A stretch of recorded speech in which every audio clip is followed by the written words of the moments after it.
예, 철산 주공 아파트요. 네. 예, 12단지 21평을 아들이 갖고 있거든요. 네. 그런데 그 남산 센트럴 자이 31평을 네. 증여를 받으려고 해요. 네. 그래서 그 두 가지를 계속 가져가는 게 좋은지 아니면 광명을 팔아야 하는지. 네. 그러니까 지금 아드님께서 광명의 철산 주공 12단지 21평형을 보유하고 계시고 여기 거주도 네네. 하고 계세요. 네? 살고 계세요, 여기에? 아니요. 그냥 보유만 하고 계세요? 예, 전세 놨어요. 전세 놓고 그럼 갭 투자를 해 놓으셨고 그래서 부모님께서 그러면 이제 중구 남산 센트럴 자이를 아드님께 좀 증여를 해드리고자 그런 상황인 네네. 거죠? 네네. 그래서 이거 두 개를 모두 다 가져가는 게 맞는지 아니면 증여받기 전에 철산 주공 12단지를 매도하는 게 맞는지 네네. 이 부분이 좀 네. 궁금하신 것 같아요. 어떻게 하면 네. 좋을지 대표님 조언 구해볼게요. 인사 나눠보세요. 네, 네. 안녕하세요. 네, 안녕하세요. 네, 제가 기본 원칙은 이렇게 생각합니다. 저는 네. 일시적 1가구 2주택은 저는 찬성이에요. 네. 이게 물건이 좋다 나쁘다를 얘기하는 게 아니고 네네. 부동산 접근하는 방식을 저는 그렇게 생각한다고요.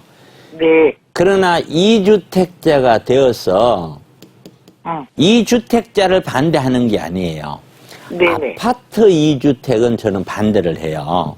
아, 예. 아파트 2주택이 왜 그러냐면은 특히 지금은 반대가 더 하는 것이 A라는 아파트와 지금 철산주공의 12단지와 네. 그다음에 지금 어디라고 그랬죠?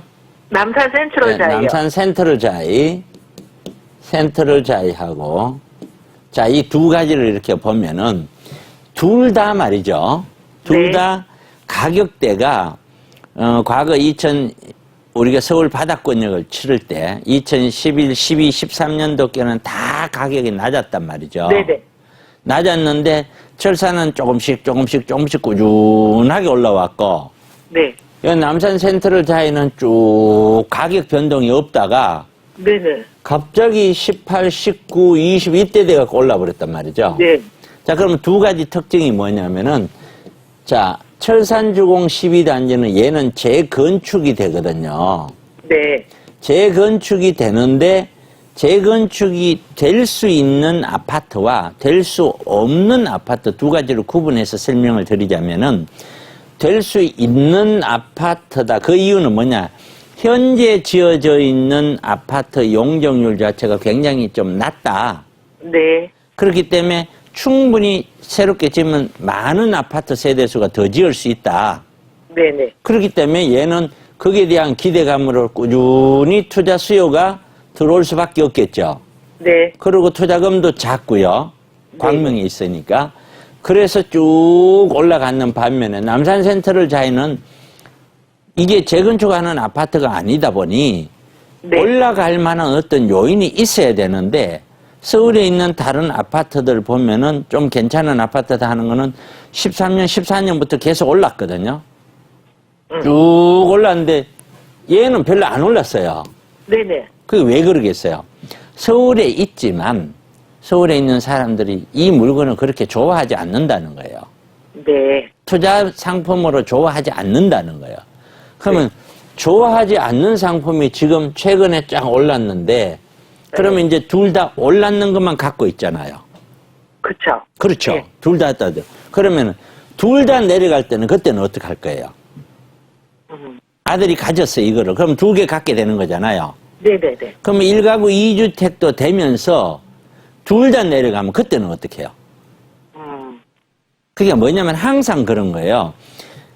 올라가는 것도 생각을 하지만 내려가는 것도 생각을 하고 가는 거예요. 지금은. 네. 그 두 가지 중에 내가 어느 쪽에 무게중심을 실느냐라는 거거든요. 그럼 올라가는 쪽에 무게중심을 싣고 두 개를 가져갔다 치더라도 네. 1, 2년만 더 지나버리면 1가구 2주택자로서 철산도 중과세를 맞잖아요. 네네. 자, 그때 되면 올랐는 것 세금 절반 이상 내버리냐 하면 못 판단 말이에요. 네. 팔고 싶어도 못 파는 거거든요. 네. 그러니까 그렇게 스스로를 올가맬 이유가 없죠. 예예. 떨어질 때는 한 주택만 있는 게 맞잖아요. 그렇죠? 네네네. 그러니까 주는 것은 반대한다는 것이고 그다음에 네. 두 번째는 철산에 몇 평이에요? 21평이요. 21평이 지금 시세가 얼마가요? 지금 8억 좀 넘을 것 같은데 7억 9천에 샀어요. 자, 8억이라고 가정을 합시다. 네. 7억 9천에 샀다고요? 네네. 그럼 이거는 제가 봤었을 때는 그럼 최근에 샀군요. 3월에 샀어요. 그러니까요. 얘가 21평이에요. 네. 21평을 재건축을 했어요. 네. 재건축을 했는데 21평을 돈 1원도 안 내고 공짜로 새 건물을 받았어요. 네. 그렇게 가정을 했었을 때 거기에 21평이 새 건물이 들어왔어. 그럼 얼마 할 거냐는 거예요. 그게 11억, 12억 갈 거냐는 얘기예요. 그럼 25평은 14억, 15억 가고 30평 되는 18억 가야 되잖아요. 네네. 그렇게 갈 거냐는 얘기예요. 그러면 21평을 제가 봤을 때는 새 건물이 들어온다 하더라도 8, 9억을 크게 벗어나기가 힘들 거예요. 네. 21평 새 거라고도. 그러면은 추가 부담금이 하나도 없이 가더라도 지금 줄 만큼 다 준 거예요. 그러니까 이거는 과거에 사서 가격이 올랐다고 해서 나 참 잘했다고 할 텐데 다 네. 오른 다음에 사가지고 제가 봤었을 때는 의미가 별로 없다. 네. 그러면 제가 보는 눈에는 이 두 아파트는 정리를 할 게 아니라 둘 다 이거 정리해야 되는 게 아닌가. 네. 저는 그렇게 생각이 들어요. 아, 알겠습니다. 좀 심사숙고를 좀 해보세요. 네네, 알겠습니다. 네, 고맙습니다. 네.